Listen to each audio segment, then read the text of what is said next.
என்று பார்த்துதான் அந்த முழுமையான அன்பை தேடுகிறார். அப்ப முழுமையான அன்புனா என்னங்கிறத அந்த ஓமை சொல்கிறார். அப்ப அதுல அடிமையாக வைத்துதான் நாம் அதை பார்க்க வேண்டும். உங்கள் அடிமை உழுது விட்டோ மந்தையை மேய்த்து விட்டோ வயல்வெளியில் இருந்து வரும்போது, ஒரு அடிமை இதெல்லாம் செய்வது அந்த அடிமையின் கடமை. ஆனால் ஏதோ எக்ஸ்ட்ரா ஆர்டினரியா செஞ்சுட்டான்னு கூப்பிட்டு அவனை தூக்கி டேபிள் உட்கார வச்சு நீங்க கவனிப்பீங்களா? சமமாக அந்தஸ்து கொடுப்பீர்களா அப்படின்னு கேட்கிறார். இதை வச்சுக்குவோம், இதை மட்டும் இப்போதைக்கு எடுத்துக்கொள்வோம். இதுல இருந்து நாம் ஒரு 4-5 விதமான அடிமைகளை பார்க்க வேண்டும். ஒரு எஜமானன் என்றால் அவருக்கு பல அடிமைகள் இருப்பார்கள். அதுல ஒரு கூட்டம் என்ன செய்து நேரா எஜமானனுடைய வயலுக்கு போகிறது. அந்த வயலை ஒரு பிரிவு நன்கு உழுது சீர்படுத்தி செம்மைப்படுத்தி எஜமானனுக்கு தருகிறது. இன்னொரு குரூப் என்ன செய்து வயலுக்கு போகாம டிம்கி கொடுத்துட்டு சினிமாவுக்கு போயிருது ஒரு கூட்டம் அப்படின்னு வச்சுக்குவோம். இப்ப சினிமா போறதும் இப்ப இல்ல, வேற எங்கேயும் பிளாக் தண்டர் போகுது, அது மாதிரி அம்யூஸ்மெண்ட் பார்க்குக்கு போய்விடுகிறார்கள் என்று வைத்துக் கொள்கிறோம். சரியா? இன்னொரு கூட்டம் என்ன செய்கிறது என்றால், எஜமானனுடைய எதிரிக்கு உதவும் விதத்தில் அவர்களுடைய வயலை உழுது அந்த எதிரியிடம் கையூட்டு வாங்கி கொண்டு, அந்த கையூட்டுக்கு ஆசைப்பட்டு, அதாவது அந்த எதிரி ஏதோ பணம் தருகிறான் அப்படிலாமா செய்வாங்க அப்படின்னு கேட்காதீங்க. ஏன்னா நானே சொந்தமா அனுபவப்பட்டு அதை சொல்கிறேன். என்னிடம் வேலை பார்ப்பவர்கள் என்னிடம் சம்பளத்தை வாங்கிக்குவாங்க, விசுவாசத்தை இன்னொரு இடத்துல காட்டுவாங்க. அதுபோன்று சம்பளம் வாங்குவது இங்கே, விசுவாசம் காட்ட அங்கேயான்னு கூட சினிமாவில் ஏதோ வசனம் கூட வந்துச்சு. அது மாதிரி அவர்கள் இங்கே அடிமையாக இருந்து கொண்டு, எஜமானனுக்கு அடிமையாக இருந்து கொண்டு எஜமானனின் எதிரி வயலில் உழுது அவன் எதிரி தரக்கூடிய சில கையூட்டு தான் நீங்க என்ன என்று சொல்கிறோம் என்றால் ஊனியல்பு நாட்டம் என்று சொல்கிறோம். அந்த ஊனியல்பு நாட்டத்திற்காக கடவுளுக்கு துரோகம் செய்கிறோம். அதுபோன்று எஜமானுக்கு துரோகம் செய்வது போல் எதிரியின் வயலில் போய் உழுகிறோம், ஊனியல்பு வளர்ப்பதற்காக பாடுபடுகிறோம். உதாரணத்திற்கு அருங்கொடை இயக்கத்தினர் போல் நற்கருணை ஆண்டவருக்கு துரோகம் செய்து ஊனியல்பு நம்பிக்கையை வளர்க்கக்கூடியவர்களாக ஒரு கூட்டம் இருக்கிறது. இதெல்லாம் ஏற்கனவே பார்த்ததான்.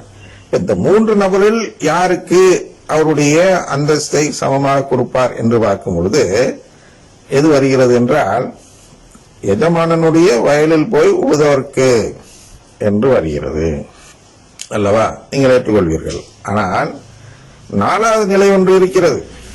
அதுதான் முழுமையான அன்பு உள்ளவர் செய்யக்கூடிய நிலை. 4வது ஒரு கூட்டம் என்ன செய்யுதுன்னா, வயல்ல உழுவுறது கொள்வது இருந்தாலும் இந்த கையூட்டு கொடுத்து எஜமானனுக்கு எதிராக செயல்படக்கூடிய எஜமானனின் எதிரியை பார்த்து என்ன செய்கிறது, நீ எப்படி என் எஜமானனுக்கு எதிராக இப்படி ஒரு வஞ்சக செயலை செய்து எஜமானனுக்கு துரோகம் செய்ய வைக்கலாம் என்று சொல்லி அந்த எஜமானனின் எதிரியை சென்று தாக்குகிறார்கள். அது ஒரு கூட்டம். அப்ப இந்த 4 நிலையில் யாருக்கு எஜமானன் கொடுப்பார்? யோசிச்சு பாருங்க. இந்த 4வது நிலைதான் மறைக்கப்பட்ட மறை உண்மை.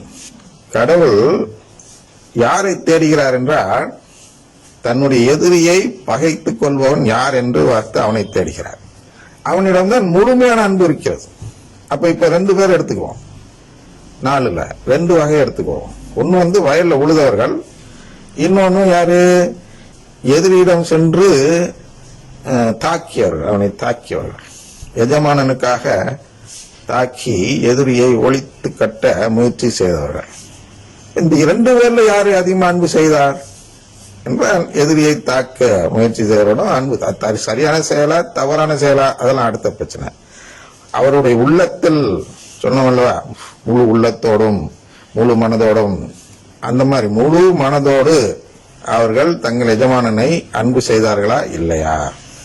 அப்ப வயலில் ஒழுங்கா உழுதால அவன் அறநெறி காத்தான். ஐயா அடிதடிக்கெல்லாம் போகக்கூடாது, எஜமான அடிப்பாரு அப்படின்னு சொன்னவன் தான் வயல்ல உழுதுட்டு இருந்தவன். அது எப்படின்னா, அவன் எஜமானனையும் பாய்த்துக்குவதில்லை, எதிரியையும் பாய்த்துக் கொள்வதில்லை, நடுநிலை. அப்படின்னா இவன் தன்னுடைய கடமையை மட்டும் செய்தான். அப்படின்னா தண்டனை பெறாத நிலையை எதிர்பார்த்தான். அதுக்கு மட்டும்தான் அவன் லாய்க்கு. தண்டனை கிடைக்காது. யாருக்கு? வயலில் உள்ளவனை கூப்பிட்டு அடிக்க போற, மற்ற 2 பேரும் கூப்பிட்டு அடிப்பார், இழுத்து கட்டிடுவாரு, இருளில் போடுவார். மற்ற ஓமையெல்லாம் வருது இல்லையா?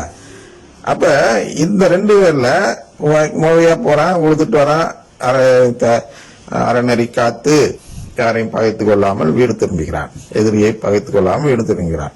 இவன் போய் அவனை அடிக்க முடியுமா? அடிக்கல. ஆனால் யாரை பாராட்டுவார்? எனக்காக தாடாட்டின் தான் சதா ஆடுன்னு சொல்வார்கள் அல்லவா, அது அன்பின் அடையாளம். எனக்கா நீ போய் சண்டை போட்டியா, எனக்கா நீ போய் பாடுபட்டியா அப்படின்னு யாரை பாராட்டுவார்? அந்த அடிச்ச அடிமைதான். அது கொண்டு அடிக்கும் நிலைதான் இந்த அதுல சொல்லியிருக்கிறோம். என்ன சொல்லியிருக்கோம்னா, மரியே வாழ்க சொல்பவருடைய எண்ணிக்கையை அதிகரித்து பிரைஸ் தி லார்ட் அப்படின்னு பெருமையா பேசிக்கிறாங்களே, யாரு? எதிரியின் வயலில் உழுது கொண்டிருக்கும் அடிமைகள். அவர்களுக்கு எதிராக செயல்படுவதுதான் அந்த எதிரியை அடித்து ஒழிக்க பார்க்கும் செயல்.